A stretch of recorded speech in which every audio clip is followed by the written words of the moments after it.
नांदेड लोकसभेसाठी दुसऱ्या टप्प्यात 26 एप्रिल रोजी मतदान प्रक्रिया पार पडणार आहे। काँग्रेस महाविकास आघाडीचे उमेदवार वसंतराव चव्हाण यांनी प्रचारासाठी जे आहे ते प्रचार रथ सज्ज केले आहेत।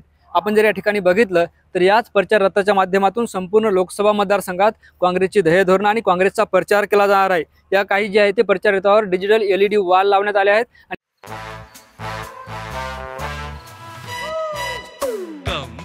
Come, my love, please don't say no, baby. Come, my love. V-Guard के air coolers extra large cooling pads के साथ जो अच्छों को ठंडा करे। V-Guard air coolers, long lasting cooling. LEDच्या वॉलच्या माध्यमातून विकसित नांदेडचे चित्र जे आहे ते मतदारापर्यंत पोहोचण्याचं काम या ठिकाणी करण्यात येणार आहे।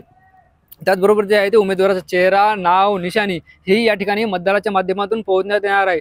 प्रत्येक जे आहे ते प्रचार रथावर भोंगे लावण्यात आले आहेत आणि प्रत्येक प्रचार रथावर एक कॉमन वाक्य आहे, ते म्हणजे नांदेडकरांची पसंत चव्हाण वसंत। या टॅगलाईन खाली जे आहे ते संपूर्ण यंत्रणा या ठिकाणी राबविण्यात येणार आहे।